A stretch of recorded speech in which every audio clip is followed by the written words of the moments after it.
Sairam, everyone. Yeah. I will just give a brief recollection of what we discussed last time, so that we have a continuity here. So we started with the Sandeha Nivarini, and we covered about 4 or 5 pairs of question and answers which Swami has written, and we have basically some of the highlights which stand out in my mind are that we can approach Guru and ask any questions that we want whenever we run into difficulties. And Swami also says that for the disciple, Guru is everything and can ask any problems whenever they encounter. Then he also goes on to say that we should be fully convinced of the instructions which we are receiving before we reverentially follow them. That applies to the Guru as well as to any elder who asks me something. And Swami says we can always seek clarification and the reason for that instruction so that we are convinced, because without conviction we will not follow the instructions reverentially. And then Swami says it is important that we have to have good company. We should mix with great people in the path of spirituality, and also the Guru is also essential. But then Swami says we should not be in a hurry to look for a Guru also, because without preparing ourselves, we should not look for a Guru, and the Guru will come. So then the question which we sort of discussed before we left was the 5th question, I think. We will go to that. But I think there was one point which there were a few questions to me, follow-up questions, which relates to living Guru. There was a questioner, participant who asked a question, whether that we need to have a living Guru. Sometimes we get a bit confused with the word living Guru, whether Guru is alive. I thought I will just spend a couple of minutes talking about it. Living Guru, what exactly means is we should be living with the Guru, and the Guru should be living the teachings which he's imparting. So what happens is in the old Gurukula system, you go and live with the Guru. Day in and day out, you observe him. And he also has the opportunity to correct your sadhana, any problems you encounter in the sadhana, any incorrectness in the practice. So the Guru is able to correct it. So that's what is meant by a living Guru, someone with whom we live with and with whom we have a daily, regular interaction, and he is able to guide. But then that's where we were, and then the question is posed and there is an answer. So I will ask Sister Kalyani, can you read it, please?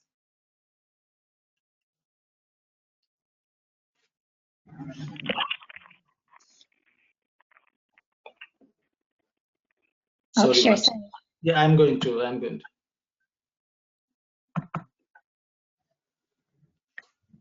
Okay, go ahead. Okay. Devotee, then what in the world is the path? Swami, why, it is just for this that we have the Vedas, Shastras, Puranas, and Itihasas.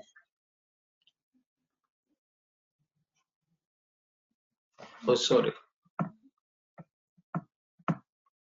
Okay, go ahead. Sorry about it.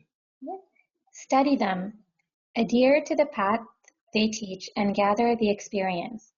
Understand their meaning and the trend of their message from pundits. Follow them in practice. Meditate on the Paramatma as the Guru and as God. Then those scriptures themselves will help you as your Guru. For what is a Guru? The Guru is that through which your mind gets fixed on God. If you consider Paramatma as the Guru and do sadhana, spiritual practice, with unshakable love, the Lord himself will appear before you and give upadesha, spiritual instruction, just as a Guru. Or he may so bless you that as a result of the sadhana, you may meet a Sadguru, philosopher and guide. Thank you. So I will open it up to the participants. You all can share anything which you find striking, something which you find inspiring, or any questions you may have, please.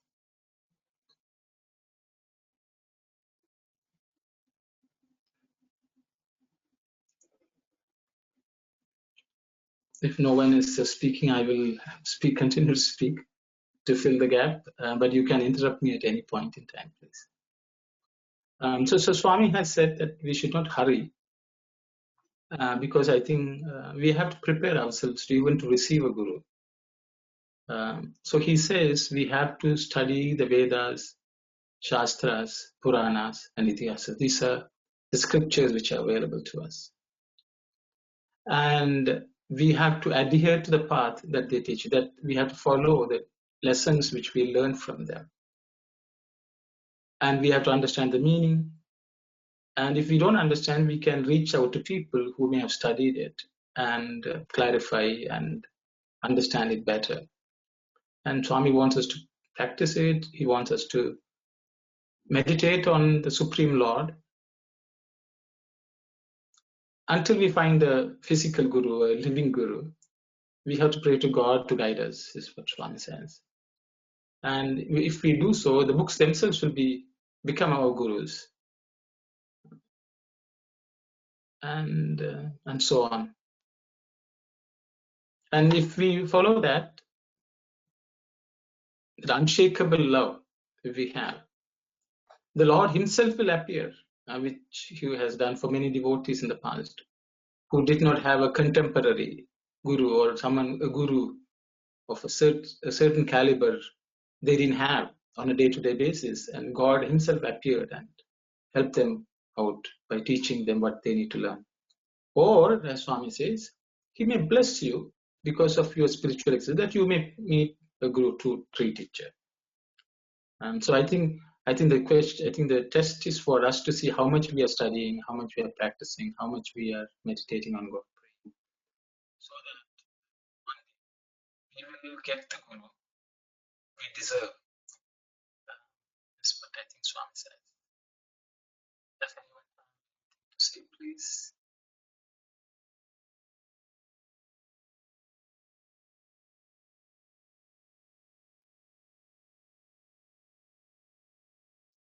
So if there is nothing further, maybe we will go to the next pair of questions. Can I, if you don't mind, I want to jump in this topic. Who's a disciple? We discussed that in the previous session. And the disciple, he must have the purity. That's a basic thing, purity, and also he should thirst for the spiritual knowledge. That's another thing, and also a perseverance. He wants, once he got that, he should have the perseverance to stick on to whatever the guru teaching him. Those are basic things as a disciple, and also as a guru, he should know the essence of the scriptures. That's the most important thing. As a guru, he should know the essence of the scriptures, rather than giving a lecture kind of thing. If you go to a prasangam, something like that, the pandits and other people, they elaborate on a lot of other things. But as a guru, he will only say a few words, or maybe a one word or something like that. And then he should also be a purified person. That's another thing. And he shouldn't expecting anything out of for that whatever he is giving to his disciple. He should not be expecting anything. So that's guru's strat. Those are the requirements for the guru as well. So on this page, then, because on this page, the Swami is telling that if he has the urge and follow the unshakable love towards Swami, he definitely will be coming, or he will send somebody definitely to the disciple. That's my understanding on this one. Thank you, Brother Aram. Thank you. Anyone else would like to say anything? I also want to ask a question here, Brother Aruno. What is Upadesa? In Tamil, I remember when we were small, we go to Tilche. Tilche, that's between the guru and the person who wants to get a Tilche. The guru say some mantra or something in the ears only to that particular person. Is it relating to the Upadesa and Diksha has the same meaning, or is that something different? Yeah, it's a very good question, brother. Because there are many words which we, in our common usage, we tend to understand something. But I think in the spiritual path, we need to look at every single word and understand it. So it's a very good question. I think it gives me some opportunity to think, recollect what Swami has talked about it. Upadesha is a Sanskrit word. Upa means near. Desha means, all of us know it's a country, a place. So a place which is near. So what exactly it means is Guru Upadesha. Upadesham from a Guru means we are in the same place or a place very, very near to where the Guru is. So in Swami once said, living with God is real education. Living with God is real Upadesha. So that is, we have to be constantly living with God. So if you will go back and look at whatever Swami has said, these are all attempts to live near him. Live near him means he should always be by our side. So Guru Upadesha, Guru gives the Upadesha means Guru makes sure that he comes and lives with you. And so the thing is, it is not a word, it's just not a mantra, which is the way people understand. He gave me an Upadesham or something like that. It's a constant presence of God or Guru with you is real Upadesha. So Swami says living with God is real education. I hope that answers your question. It is just not one word. It is just constant company of the Guru with us, as I understand.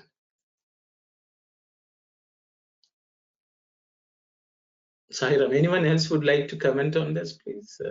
Please go ahead. Sairam. Sairam, Brother Rajagopal. Okay. Upadesha means that you said that near living with Swami, that near my Swami. There's another thing that says that Ubhavasha. It is near living with Swami. That's the word Ubhavasha. My knowledge is that Upadesha is teaching. Is it right? I'm not quite sure about it. So the thing is, I don't know whether it's a slight digression, but because you raised the topic. So in the word Upa is used quite a bit in Sanatana Dharma in Vedic language, like Upavasa, Upadesha, Upanishad. All these are given as spiritual practices. Desha means place. Upa means near. So there's another way also these things are described, which are called, there are 4 kinds of muktis, as they say, liberation. One is called Saloka, Samipa, Sarupa, and Sayuchya. So basically Saloka means you live in the same world as God. Samipa means you stay very close. You stay very close. Vasa means Vasam Sagirada in Tamil will say you reside. It's like So Desha is you be near to God. Vasa is to live close by. Okay, live close by. Yeah, okay, so slight differences, but all of them, if you say Upanishad, means there you sit close to the God, close to Guru with a steady state of mind. So it even though physically we may be close, mentally may be far. So these three words basically tells you should sit next to God, you should live next to God, you should live steadily next to the God or Guru. So all of them more or less mean the same thing, but there are different ways people use it. But Upadesha means you are living in the place where Guru resides. Upavasa means you go sit next to him, you live with him. Yeah, close. So they're all very related words, but they all more or less mean the same thing. There are subtle differences, that's all. Desha is place. Thank you for the explanations. Okay, thank you. Sorry, I should ideally provide you the quotations or excerpts from Swami, but because you asked the question, we can discuss some of these later on, I guess, after we complete the. Swami himself is actually going to address many of these questions later on. Sai Ram, this is Putukumar Swami. Wish to add some information. Yes, please. Actually, Brother Aruno told is exactly right, I hope. Even I would like to add one more information. First, we have to gather information. So through Upadesham only we can acquire or get information. After that only we studying the information, and then only we can go near to Swami and follow Upavasha. Upavasha means we had involves a lot of practices. So after going near to him only, we could be able to do Upavasa. So first information, then only practice. So Upadesham follows then Upavasam. Thank you. Thank you very much, brother. Thank you very much. Thanks for elaborating and clarifying. Very nice. Very nice. So if there is no further discussion, we will go on. I'm sure if people think of something, we can always go back and think. Sister Kalyani, you can read the next. Devotee. But nowadays, some great big people are granting a mantra, Upadesha, to all who ask. Aren't they true teachers, Sadgurus, Swami? Swami. I won't say they are or they are not. I declare only this. It is not the sign of a true teacher to grant a mantra to each and every person who comes with praise, without considering the past and the future, without discovering the qualifications of the pupil, and testing whether the pupil is fit. Thank you.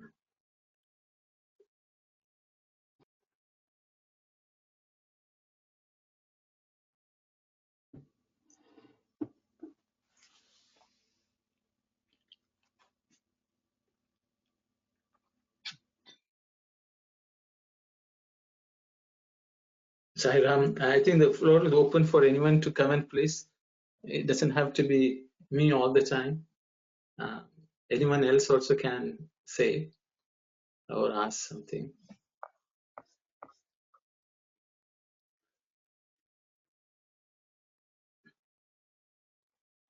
If no one is speaking again, I will go start. But please, in a study cycle, everyone should participate, I think, equally, and that's when we all learn. Otherwise, we will just maybe hear one or two persons' views, and we all go away thinking that is the complete truth. It may not be so.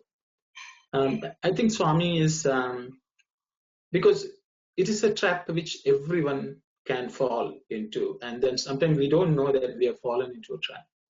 When I say trap, we may think we are progressing, we are on the right path, we have got the best guru. And in today's world, and I think even in earlier ages, there are different people who turn themselves into gurus and start guiding people. And people see large followings, or they are in the public space. Then we think, oh, they must be gurus. We really don't know who they are. We have not gone and seen them. We just listen to them talking, or they come and for a fee, they may give you a mantra. You attend a seminar or a workshop or something like that, and then they will give you some practices. It has become a sort of a business, and they don't give, they want more number of people. Some of them advertise, so more people come, because and they don't know who they are, who the person is, what their sadhana is, what is the stage in development. They will just give willy-nilly something. And Swami says it is important. So the thing is, it's important that we need to, as a student, I think in our cases, we are just students, pupils. When we go to somewhere, go to some place, we should not just say if the person doesn't even consider. It's like I apply to a university, they don't even look at my qualification, they don't have an entrance examination, and then if they are admitting, we should know what the quality of the institution is. So it is something similar to that. And so Swami wants us to be aware of it, and I think that's the reason he has given this question and answer, so that we use discrimination and choose appropriately. I think that is the purpose of this pair. That is my understanding. I don't know whether anyone else would like to add something or say. Question here. Sai Ram, brother, I am Siva. In the Shirdi Sai Satcharita, there is a story. A lady came and was fasting so many days, but Shirdi Sai refused to give a mantra. So we can just think about that. We needed some qualification to receive a mantra. Sai Ram. Sai Ram, brother, thank you very much. I need some clarification. What is the difference between a guru and a Sadguru? Because people here these days are adding Sadguru to their names. I would like to be a little bit more. I need some more clarification on this part.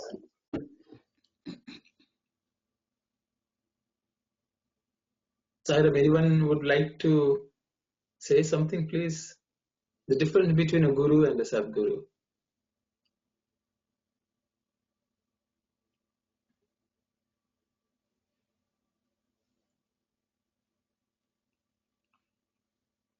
Okay, so if no one else say, so any Guru Purnima discourse of Swami, if you take and read, Swami has delved on this topic.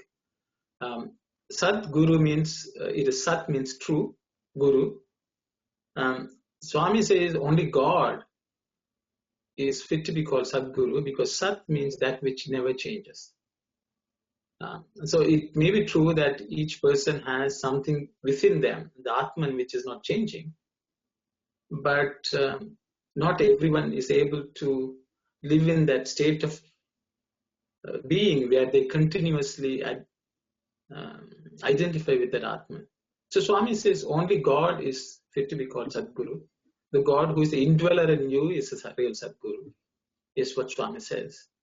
The gurus are Guru is anyone who is Gunatita, Rupa Varchita, as Swami would say, who is beyond all qualities, and who is without form. And Swami also says he is the one who removes, who is darkness and who removes. And then Swami also, I think the previous paragraph has said, the Guru is one who points you towards God. I think points you towards the inner divinity in which you have. If someone is directing us towards the inner divinity in us so that we go and find out, that person is a Guru. And Sadguru is only God. This is what is how Swami has explained. And I think we can take this as a topic in the future, and maybe in the other series of study circle which we are doing on Sunday. Once we exhaust, maybe that is a topic which we could consider in the future. We can take a Guru Purnima discourse, and where Swami has in detail discussed this. Sai Ram, Thank you. Thank you. Sai Ram. Yes. What is the difference from Jagat Guru then?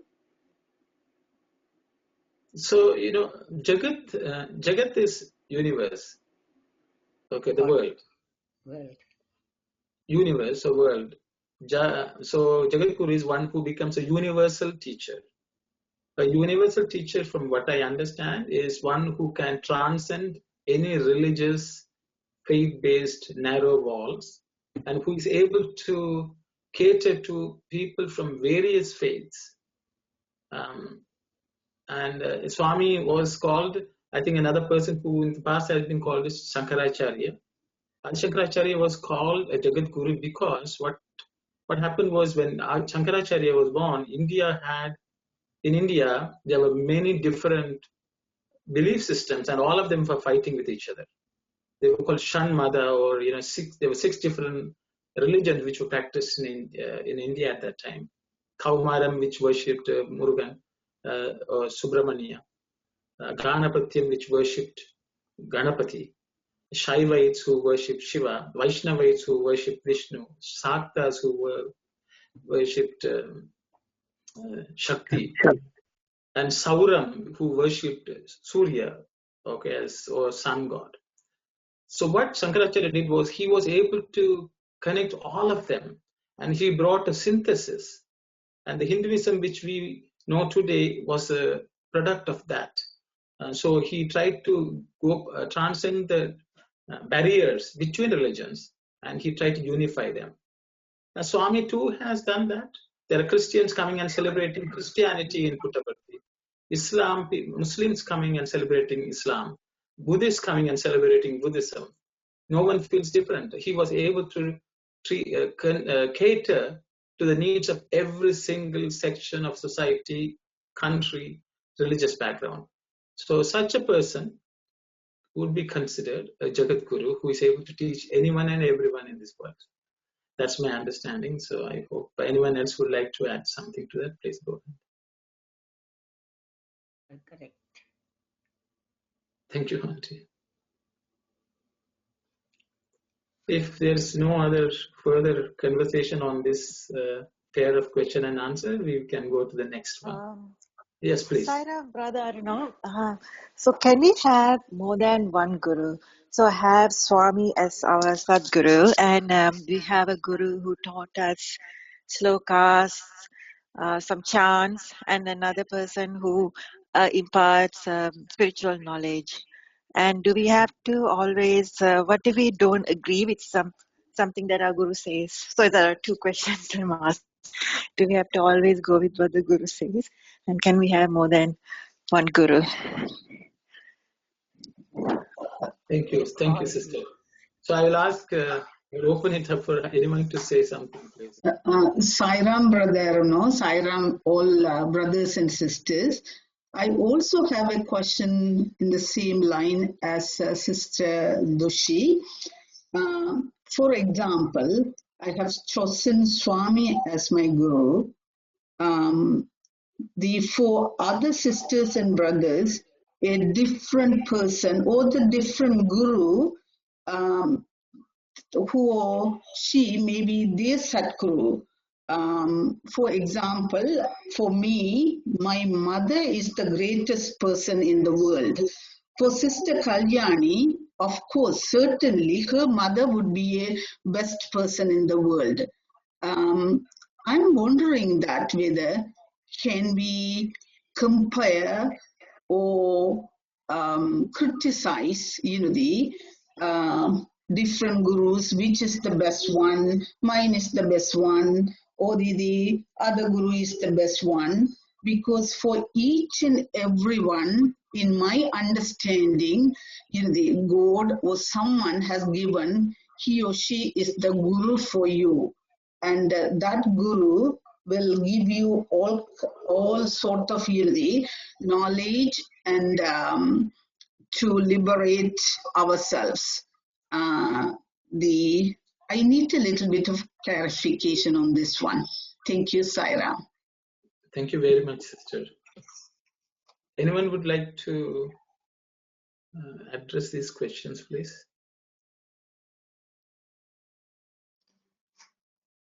We already discussed about the gurus, that only one gurus we can have that, because Swami is the Sadguru. He has a lot of teaching. We have everything. We can go through this teaching, and according to that, we need only one guru. Only one guru then can give the real. We can reach the right path or right place. You don't have to go that likewise we already spoke like last time. And when digging in one place, you can reach the water. Then if you dig in several places, you can reach the water. If you dig in deeper and deeper in that one place, if you not find that water there, still our Lord Swami our grace of rain in the well and fill it with grace and bliss. That is my opinion. Thank you very much, brother. Anyone would like to comment? Saram, my understanding is the guru means dispelling ignorance or darkness. So anything can dispel this. The things that can dispel the darkness or ignorance is guru. So Swami says even one very good can be a guru, or any situation also can be a guru, because it teaches some lessons for us to improve or gather information that helps to clear our doubts and ignorance. So that's Sadguru. That means it is unchanging. So Sadguru, when we consider some person or personality Sadguru, then we should not change that Sadguru. So there can be only one Sadguru for a practitioner. That is my understanding. Thank you. Thank you very much. Sairam. Sairam. I'm Vimalesan. I just want to point out this. In Tamil, there is a saying, Taramam Gurumam Talavidipade. You know what, most of it, you know the meaning. Yes. So it's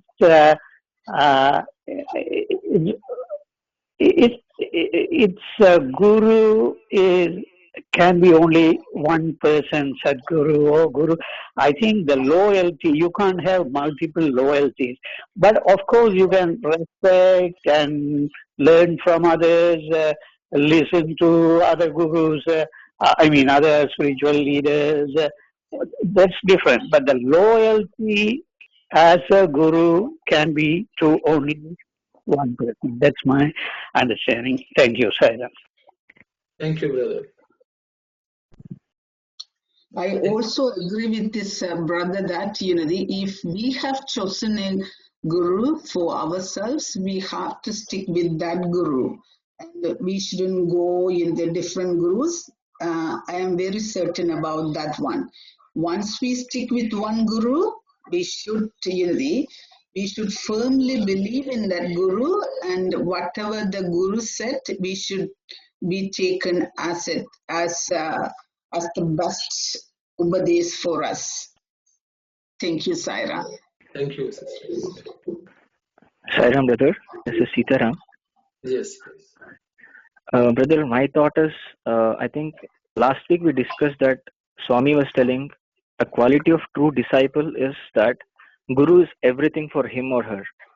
So in this context, when the question is raised where can we have multiple gurus when we have one Sadguru, I think as Swami said, Guru is everything.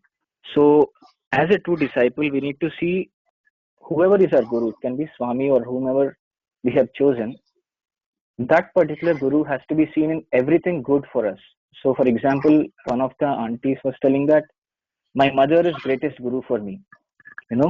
So in our mother, if we are able to see Swami for us in this case, because he is our Sadguru, then you can actually comply with the statement that you can have multiple gurus if you are able to look Sadguru in all the gurus that you have. That's my line of thought. Thank you. Thank you, brother. I think the questions have been well answered, but I thought I will just try to connect some dots of what we heard. I think I will first address Sister Doshi's question. can we learn different things from different people? Yes, I see Swami has listed various types of gurus, Bodha Guru, and so on. Someone who will teach a particular subject, someone who will give you some skills. So there's a list of gurus which Swami has given. I think when we take up this topic of guru, I think we can go over all of them. I don't want to exhaust it without the material in front of you. But the thing is, it's very simple. Actually, I think Brother Vimalesan talked about Dharam and Guru. Wife and Guru is according to our faith. That's what it says. That actually answers the question. For example, we may not have a Guru, no problem. I think most people are aware of at least husband and wife, a partner. So if you want to have a very peaceful, good household life, you would stick to one partner. For everything, you will rely on that person, however limited they are, for everything, so that there's peace of mind, there's no confusion.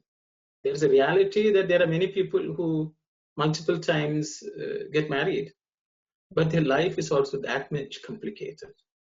So same way if we start trading gurus, as Swami says, you cannot ride a river in two boats. You can't have one foot in one boat, the other foot in the other boat, saying that I'm crossing the river, because both the boats are good. It's not a matter of comparison of boats. You may have very good boats, but just because you have two very good boats, you cannot put one foot in each of them, because the river which you're crossing can pull each of the boats in different directions, and at that time you may find that you are in neither of the boats but into the river. So this is the reality of gurus, because usually we resort to something like that because we don't have total faith. If we don't have total faith, then we should not think or delude ourselves that we are in a guru-disciple relationship. This is my understanding. So sometimes even if the guru is limited, you choose one person and stick to it. And sometimes what happens, we look at somebody else learning something else from somebody. Then we say, okay, I want to learn that also. That is sometimes, I would say it's a spiritual greed, in the sense, we want to accumulate as much. But spirituality cannot be pursued like that. And sometimes we don't realize. So it is always better to dig in one spot, listen to one guru, so that we don't, at least in the initial stages, we will not get any confusion. Later on, maybe when you are a bit more advanced, maybe you can compare and contrast from an academic perspective, not as a competition. My guru is better than your guru. It's the same thing with religion. Swami says, if you're a Christian, try to be a better Christian. You don't need to become a Hindu. You can take Hindu principles and apply, but be a Christian. Fundamentally, you be a Christian, because that's how you are born, that's how you are grown up. Stick to it. I think that is the instruction which Swami gives. So that is, I will stop there. I hope it answered some of the questions at least. Yeah, thank you, brother. Thank you, Sairam.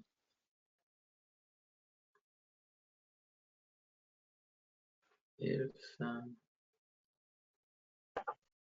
okay, we can go to the next pair of question and answer then. Okay. Sairam, Sister Kalyani, please do the honors. Devotee. Then, Swami, I have committed a blunder. When one great person arrived at our village, and when all were receiving a mantra from him, I also went and prostrated before him and asked him for it. He granted me a good mantra. I repeated it for some time, but soon I learned that the great person was a cheat. Since that day, I lost faith in the name he gave me. I gave up the mantra. Was this wrong, or am I right?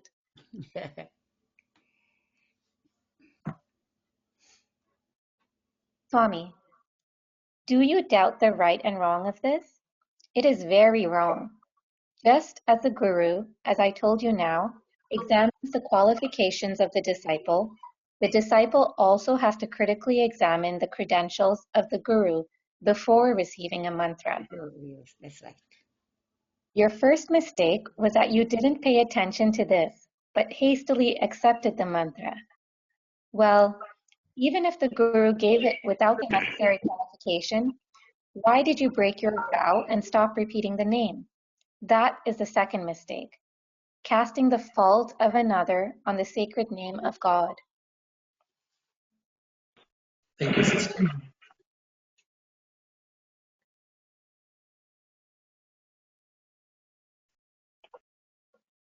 Can someone say something, please? I'm just pausing so that someone. I don't want to be the person who is speaking all the time.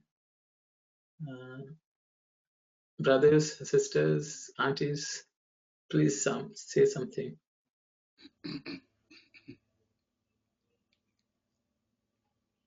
Hi Ram. Sai Ram aunty. This is Saku aunty. Sai Ram aunty, chalo. Mantra is a divine mantra, right?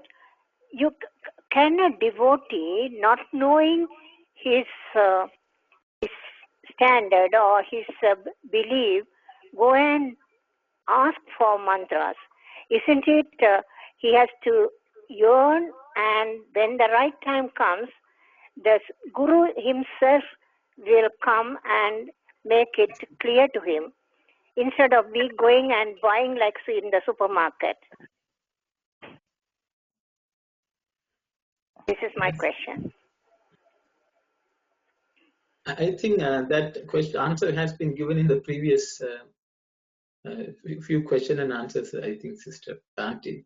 Because Swami has said we should not be in a hurry. We should prepare ourselves and the Guru will come. But I think in this case, see, that is hindsight for many of us, I guess. So Swami says then there are people who are already in a certain predicament where they have already taken someone as a Guru, they are practicing something, but now they got a disillusion with the Guru and the mantra. So then such people, Swami is trying to give the teaching for such people who are in that kind of a situation, where they found a Guru, disappointed with the Guru. Now they are confused and they have dropped the entire sadhana. And I think Swami is trying to address them in this question. If anyone is in that boat.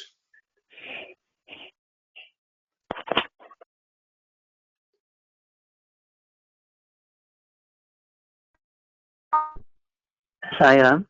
Sairam. Yes, Brother Steven. Hello.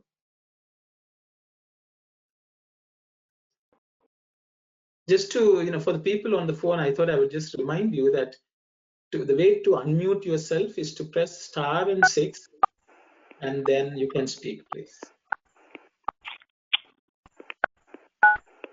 Anyone would like to say anything?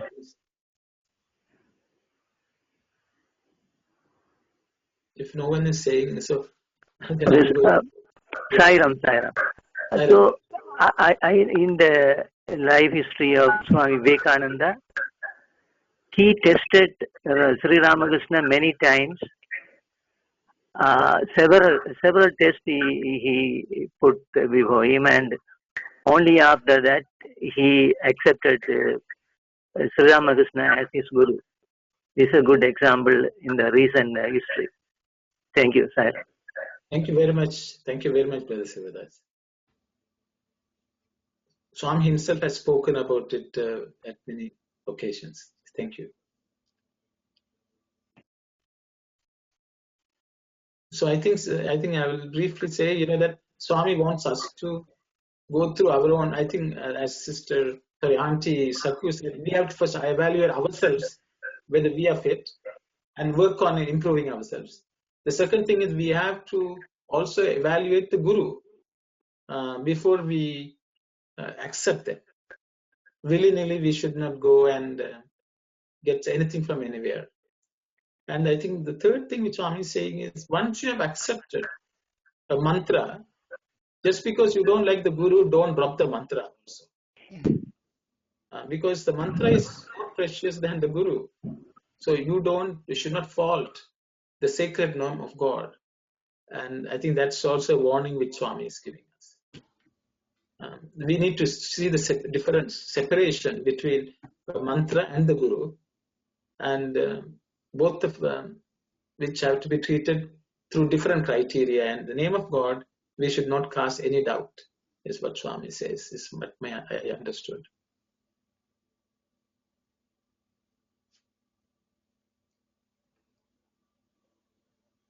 If there is no further discussion, I think we will proceed to the next slide. So actually, Swami is continuing to give the answer. So Sister Kalyani, please. Swami, before receiving a mantra, you should have taken the time to learn of the Guru's genuineness and develop faith in them. Then, when the desire to accept the person as Guru emerged, you should have received the mantra. But once you accept it, you must repeat it, whatever the difficulty. You should not give it up. Otherwise, you commit the wrong of accepting without deliberation and rejecting without deliberation. That wrong will be on your head. You should not accept a name when you are still afflicted by doubt, or a name that you do not prefer. Having accepted it, you should not give it up.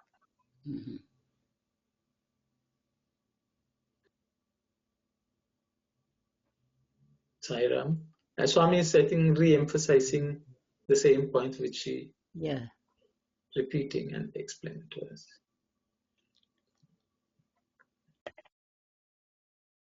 So, I mean, maybe I will pose the question here. So, we all accept Swami as, at least we think we accept Swami as Guru. So, have we critically examined him? It's a question I think we have to ask. The reason we have to ask is nothing wrong with Swami. We need to be convinced. Our faith should be unshakable only when we have properly evaluated the genuineness of Swami himself. Otherwise, we are also wasting our time, you see. Because if we don't critically understand who Swami is, to our own satisfaction, our faith should not be based on, someone is following, or something like that. Initially, it could be like that. But I think that's the question we all have to ask. Otherwise, we will be wasting our time. Is what I understood from here. So I thought I will open it up for anyone to, how can we evaluate Swami? Have we evaluated? And on what basis do we have faith in him? So I will just open it up. I think it's we all can think for ourselves and see, do we really believe that Swami is a Guru? On what have I based it on? I think that is something which I think everyone can comment. I hope all of you have, to some extent, accepted Swami as Guru. So I think everyone can share their thoughts, please. Let's keep it brief, but let's all talk about it. Saira. We accepted Swami as a Guru. The Swami says when we are accepting Swami as a Guru, we have a lot of testing coming on. Swami says that we are giving that things to gold to make a jewelry. So that we can say to that goldsmith, don't cut the gold and don't burn the gold and not hammer the gold. You can't say that. But he has to do all these things and make it a beautiful jewelry. Likewise, we go through all these karmas and we have a lot of suffering and everything. But don't say that we cannot blame Swami that for all things, because it comes from our karmas.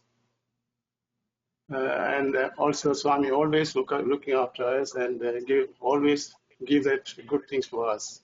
This is my belief. Okay, brother. Just a question. You talked about Swami testing us. So how do we test him? No.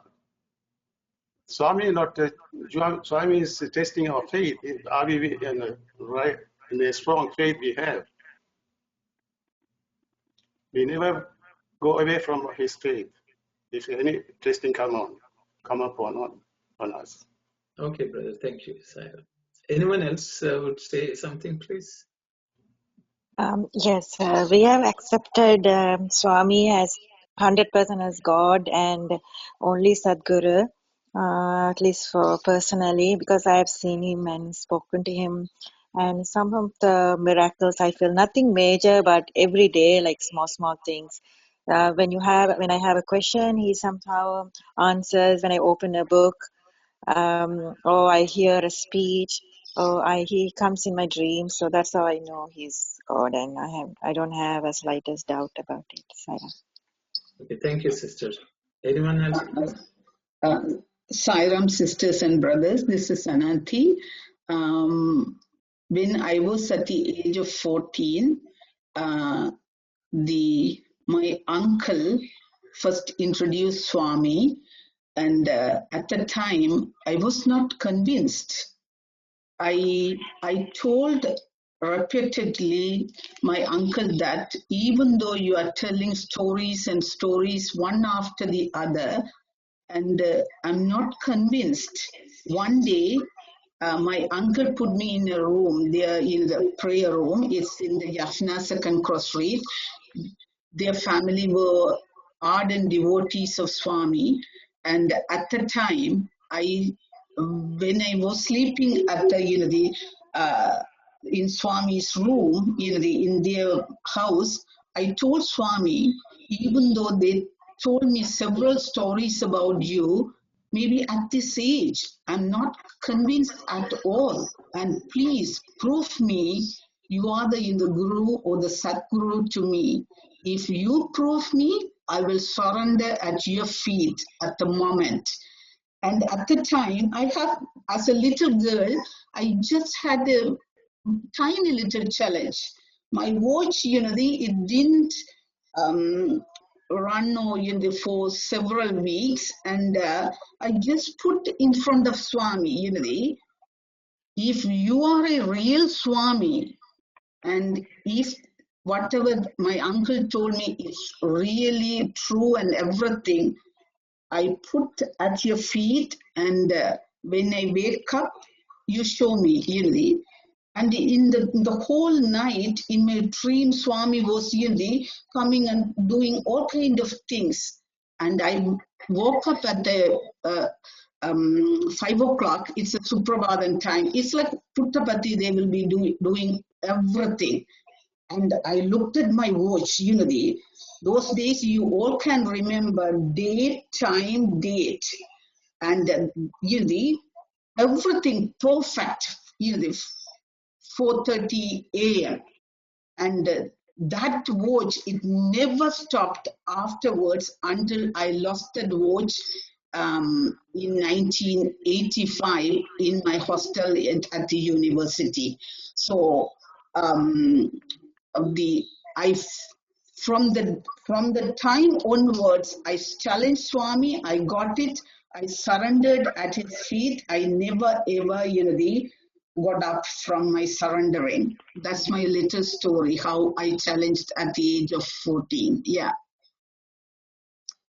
Thank you, sister Saira. Anyone else would like to add something, please?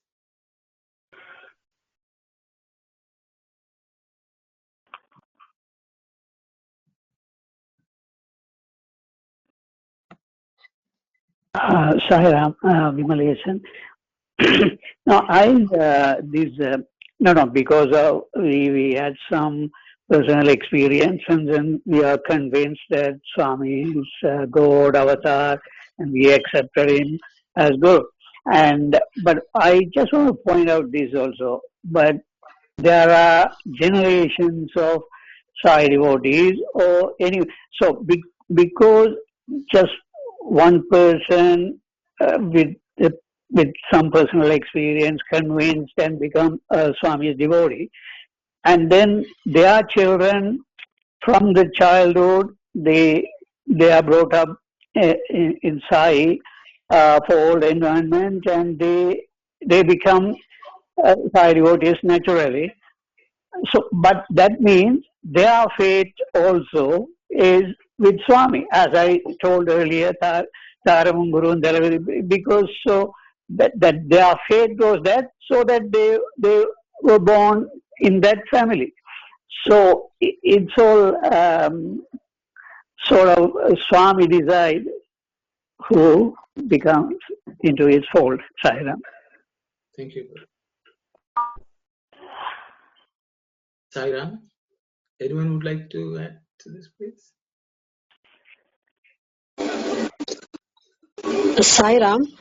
Yeah. Sairam, Yeah, I would like to say, that Guru, one of the sisters say, the mother has to be a Guru too. In the God Muruga, one point he teach as a mantra to Shiva, maybe the son has to be a Guru too.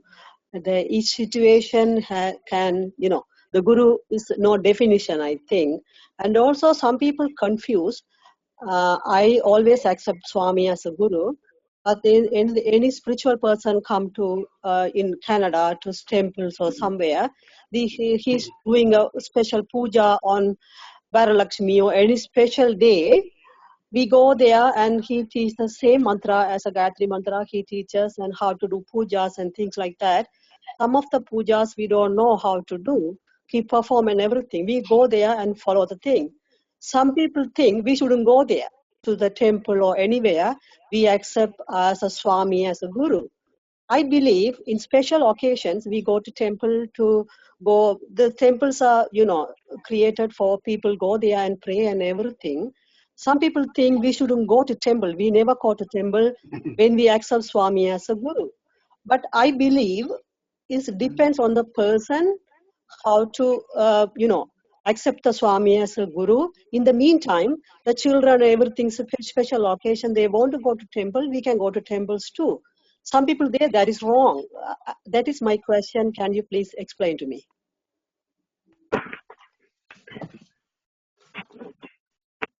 anyone has anything to add, please? If no one has, then I will try. Okay. So that it's I understand. I was lucky that I came into Swami's fold. I don't know, 50 years ago. But I have gone through various phases of and try to understand Swami. See, what happens is, as someone said, I think Brother Vimalesan said, you're born in the family and you grow up like that. So the thing is, if you go to any Hindu, they will say, we believe in Murugan, Shivan. If you go to Christian, they will say, I believe in Christ.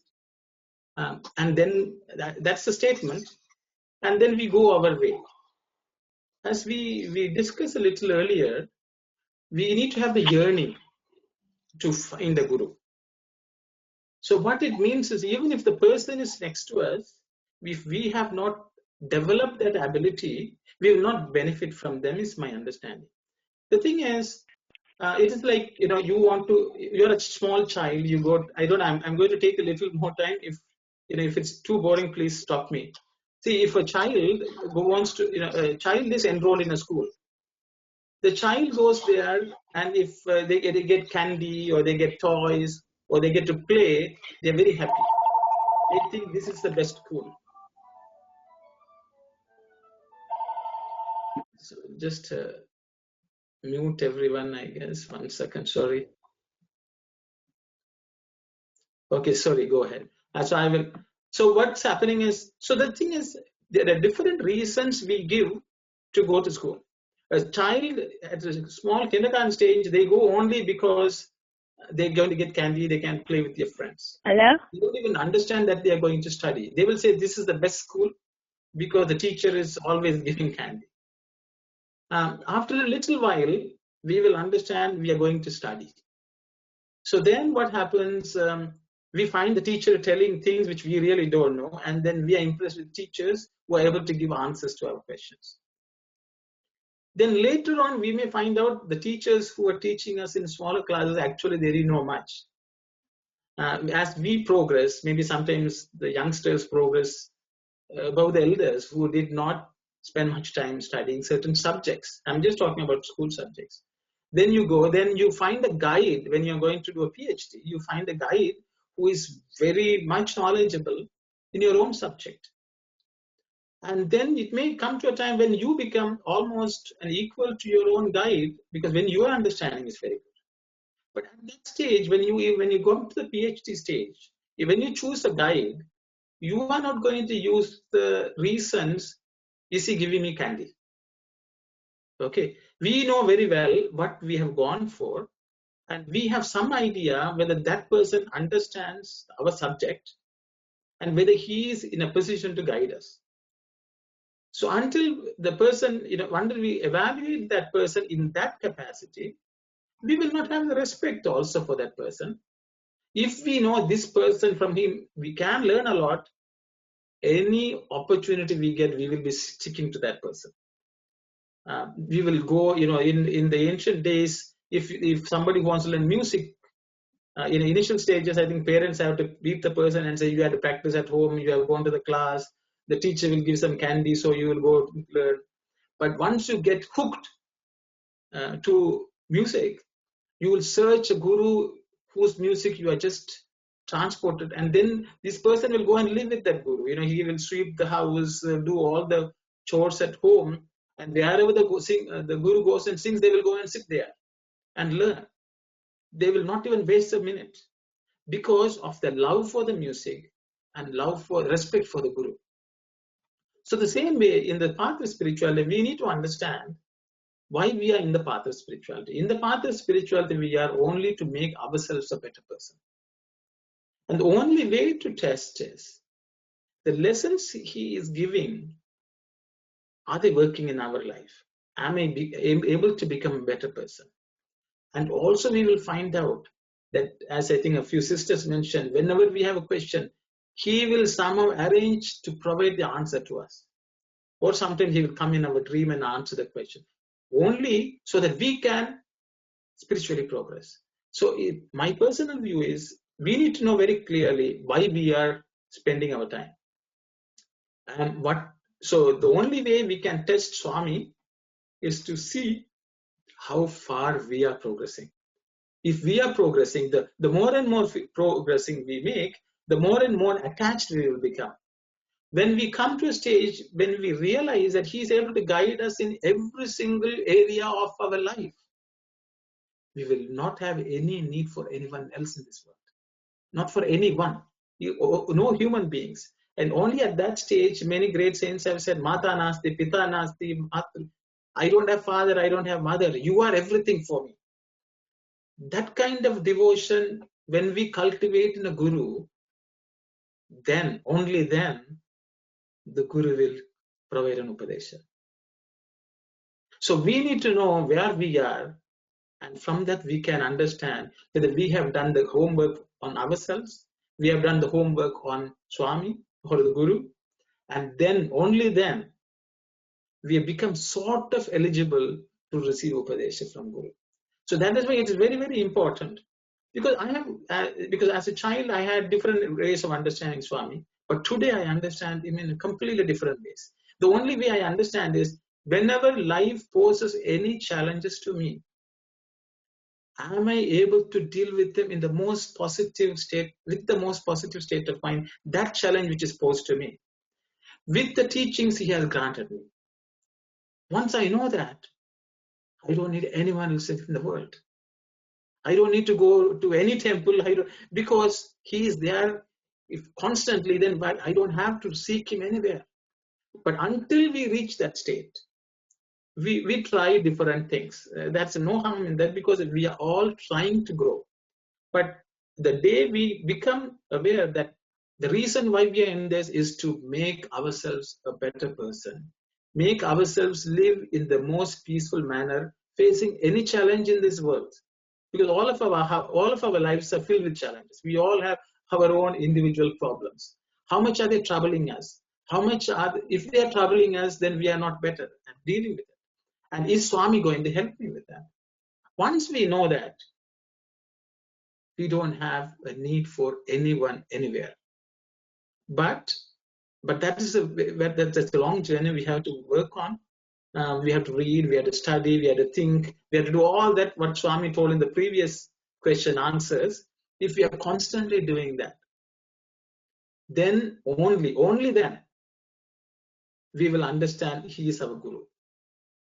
Because otherwise the concepts of Sadguru itself is too far above our head, because we have not reached that level to even understand the real concept. We can academically discuss Sat means who doesn't change and all that.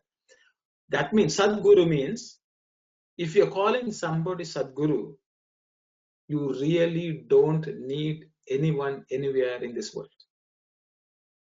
Until then, you have not accepted someone as Sadguru. I'm not saying going to temple is wrong. You will not have the need to go. You will not have the need for anything, anyone, any teaching, because you will be able to live in the best state of mind, joyfully, in bliss, always knowing that your Sadguru is next to you. When we reach that, so that is the real test. And that is a gradual process. One day we can't test. It is a test every single day. Is he able to give me the solution to my problem? Is the question we have to ask. And once we have asked that question, once we are convinced, only then we can say we really have full faith, unshakable faith. That's my understanding. I'm very, very sorry for taking so much time, but this very Sairam, topic for me. Sairam Aruna is a very good. Sairam Aruna is a very good explanation you giving to me, and I was really waiting for you to speak out. It's a very good explanation. Thank you very much, Sairam. Sairam, Sister Sairam. It's a reminder to myself also. It is not only I'm sharing, because every day we sit and together we tell ourselves, we need to do something more. And I am very happy the question was asked.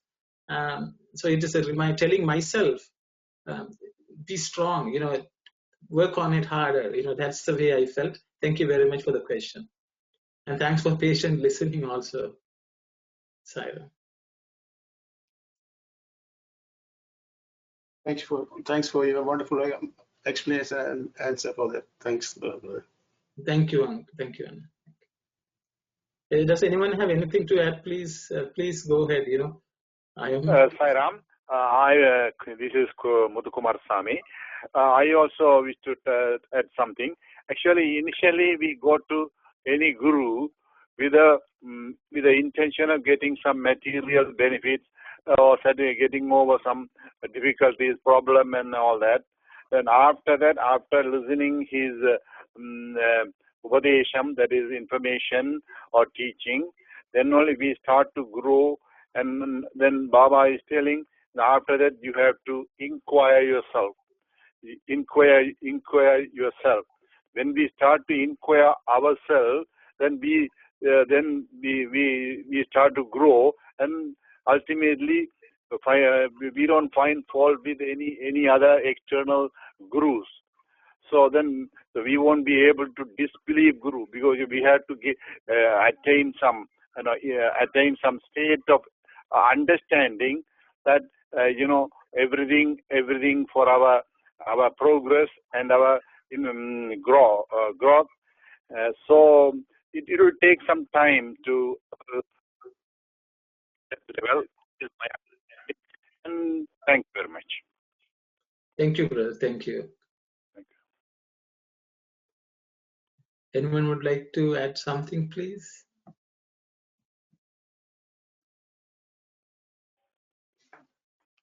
I don't know. I think it's 10:10. We went past the time. I'm very sorry I held you all up. I think we will close because it's 1 hour past 1 hour. So we will close with Samasta Loka and Shanti, please, and we will join again next week.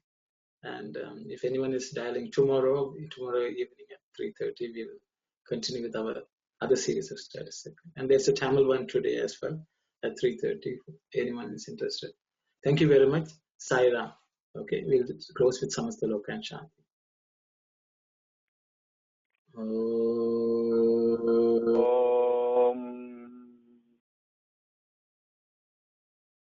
Samasta Loka Sukhino Bhavantu Samastaloha Sukhino Bhavantu Samastaloha Sukhino Bhavantu